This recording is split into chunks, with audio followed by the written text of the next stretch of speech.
morning students, welcome back to science class of 7th. Children, in my previous video I had started a new chapter, that is chapter number 8, and name of the chapter is winds, storms and cyclones. Okay, in my previous class I had taught you what is the difference between wind and storm and cyclones. Then about the atmospheric pressure and what are the effects of atmospheric pressure. So we have studied that there are two effects of atmospheric pressure. First one, it exerts the pressure, and the second one, air expands on heating. ठीक, air का दो features है, that it exerts atmospheric pressure, उसके बारे में हम पढ़ चुके हैं.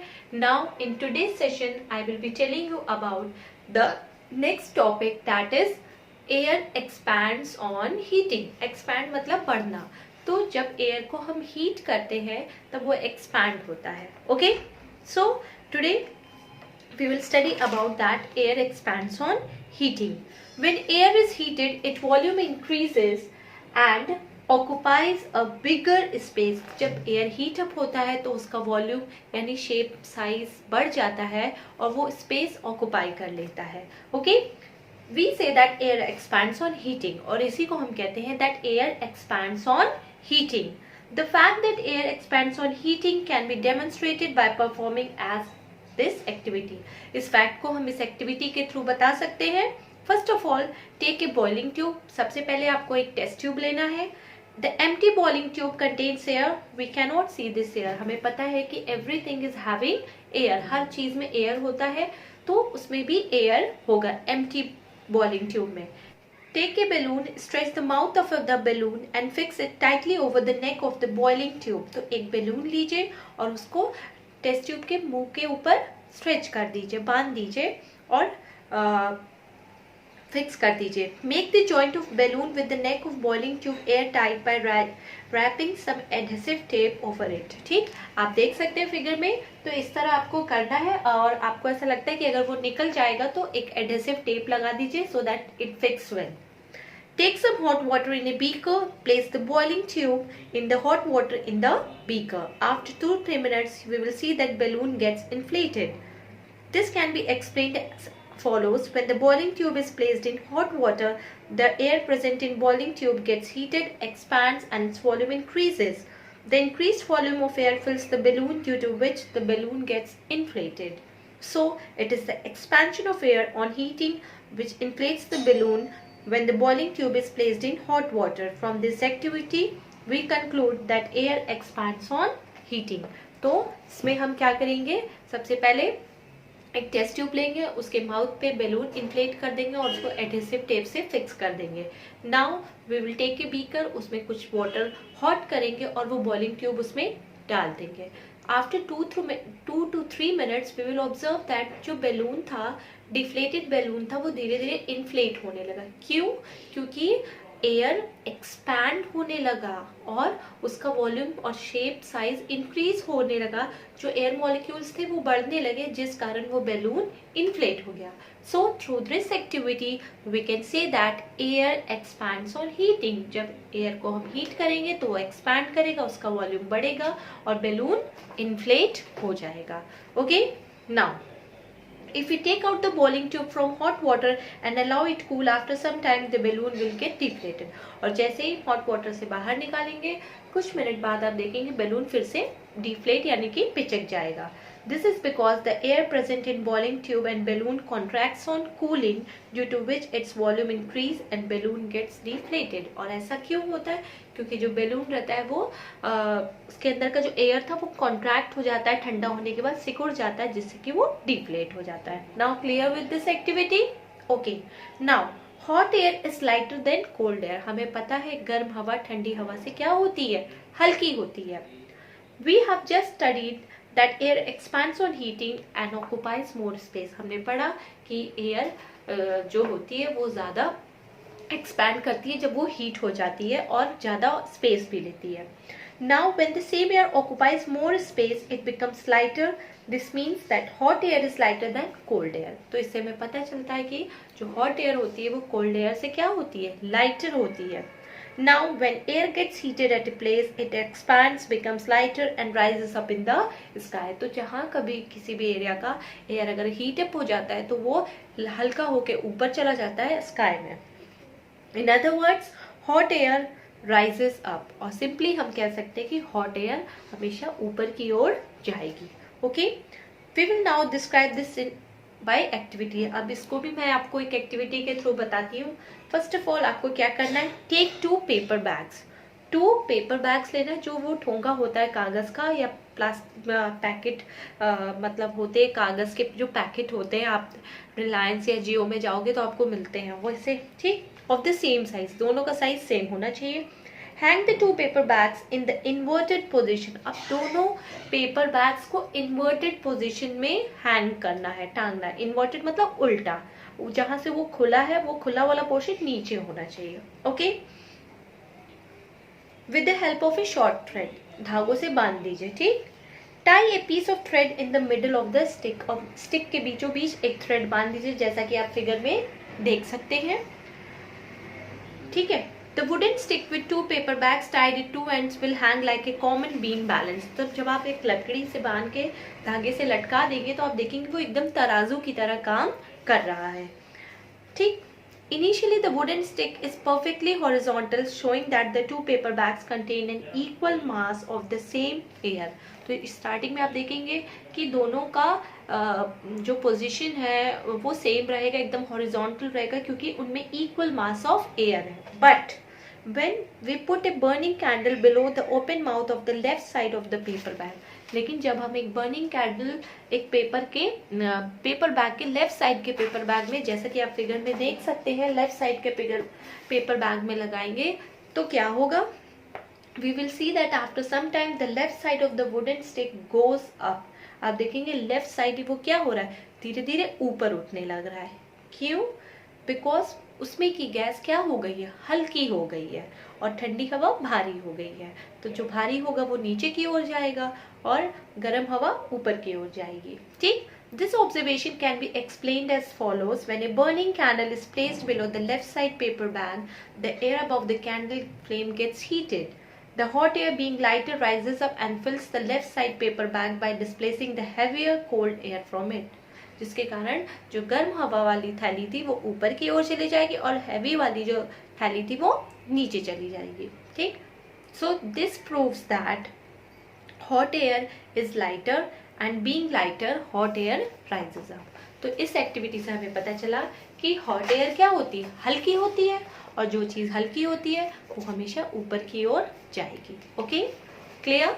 Now the fact that hot air is lighter that rises up, it is utilized in launching hot air balloons. तो जो hot air balloons जो हमारा होता है उसमें हम ये hot air rising वाला फैक्ट जो है थियरी यूज करते हैं, यूटिलाइज करते हैं उसको.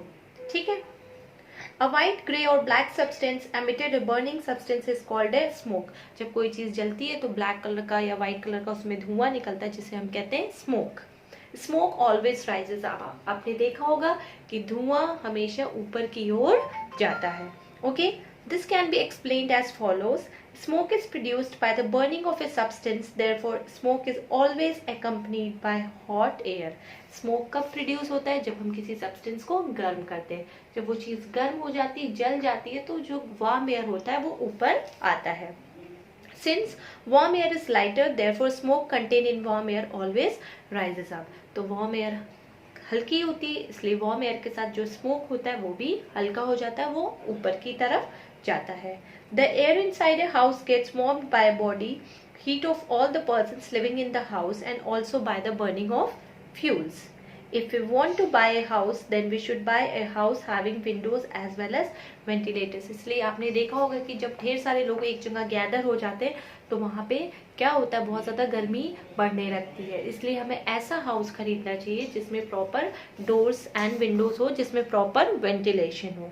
Okay, the windows are not for bringing in fresh air from outside the house. और विंडोज का क्या काम है, जो फ्रेश एयर बाहर से वो घर की ओर आए और जो गर्म हवा है या गंदी हवा है वो बाहर निकल जाए.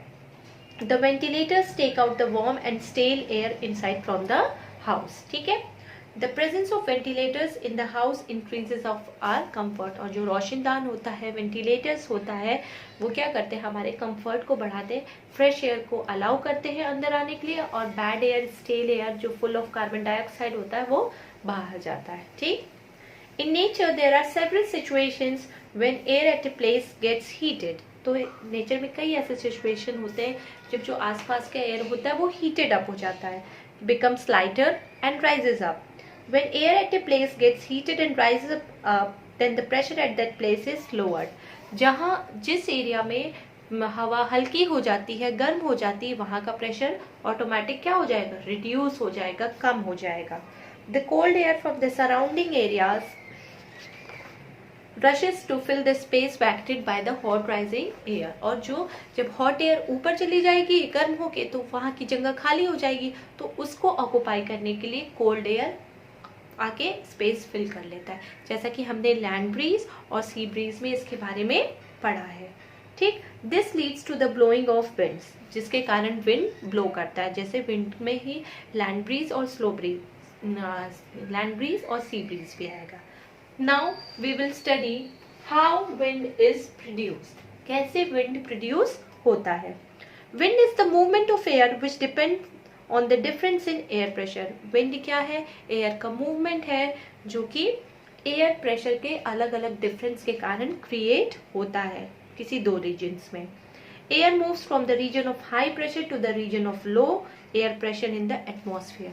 और विंड्स हमेशा हाई प्रेशर रीजन से लो प्रेशर रीजन में मूव करता है, जैसे कि आपने ज्योग्राफी में भी पढ़ा है इसके बारे में।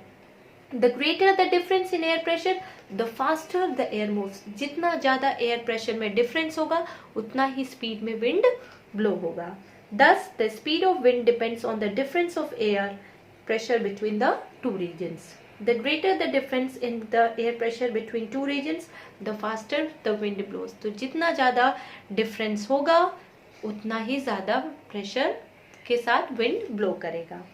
The difference in air pressure in different regions of the earth which cause wind to blow are created in nature due to the uneven heating of the earth in this region। और ये difference क्यों होता है region में, वो क्यों होता है, the uneven heating on the earth in different region is the main cause of wind movement। wind movement का मेन कारण है कि जो अर्थ की uneven heating होती है, कहीं बहुत ज़्यादा, जैसे ट्रॉपिकल एरियाज में जाएंगे इंडिया द इक्वेटर, वहाँ पे हीटिंग बहुत ज़्यादा होगी, पोलार एरियाज में जाएंगे वहाँ हीटिंग बहुत कम होगी। तो जो अनइवन हीटिंग होती है उसके कारण विंड्स मूव करते हैं from high pressure belt to low pressure belt. So, in order to understand how winds are produced, we should first know which regions of area get more heat and which regions of the earth receive less heat। तो इसके पहले हमें पता होना चाहिए, तो हमें पता है कि जो एरियाज जो इक्वेटर के पास है वहाँ पे मैक्सिमम हीट मिलेगा, और ऐसे एरियाज जो कि पोल्स हैं, जो कि नॉर्थ पोल है, साउथ पोल है, वहाँ पे हीट कम मिलेगा। Okay. Now wind is produced due to uneven heating of the earth of the sun।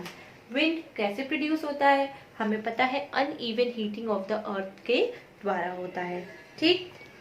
The uneven heating of the earth can take place under two situations। जो ये uneven heating होता है वो दो सिचुएशन में होता है।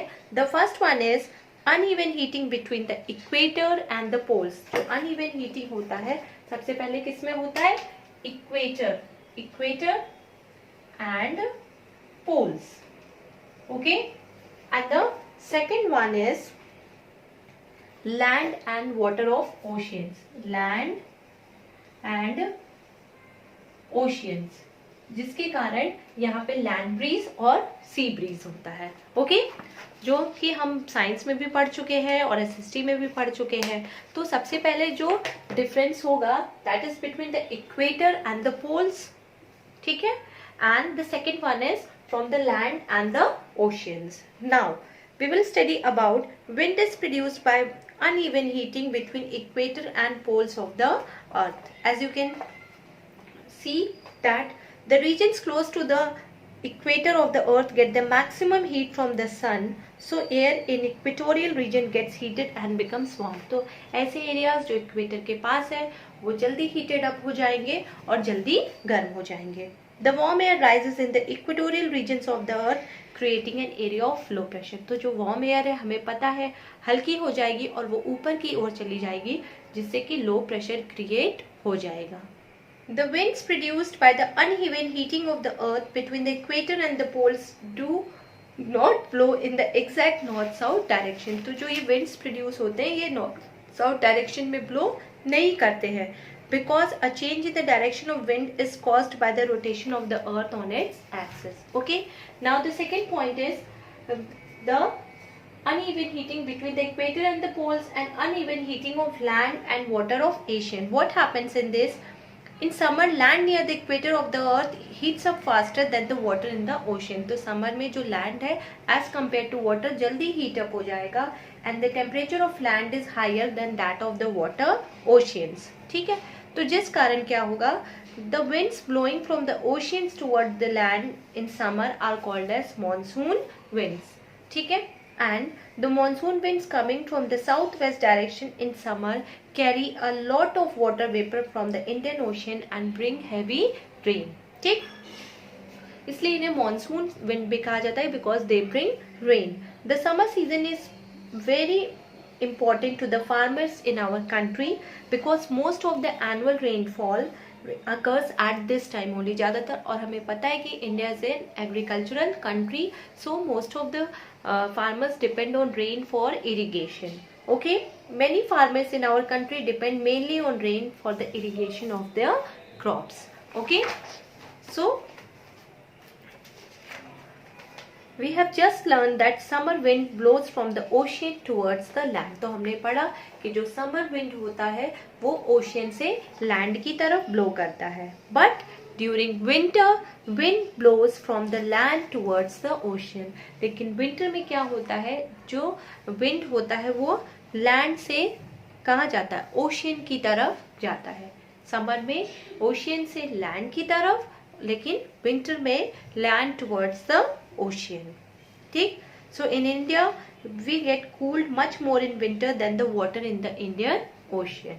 Okay, so children, that is about today। In next class we will study about the high speed winds are accompanied by reduced air pressure। Now today's homework is question number 1, how wind is produced। Question number 2, name the situations under which uneven heating of the earth occurs। Question number 3, what are monsoon winds। Question number 4 is why monsoon is very important for the farmers, and question number 5 is why air expands on heating। Okay, so children, go through the topics which I have taught today, go through the activity, read it thoroughly and answer all these questions in your homework copy in a very neat and clean handwriting। In my upcoming video I will be proceeding for the further topic। Okay, so that's all for today। I hope that everybody have enjoyed today's class। Take care of yourself। Thank you class।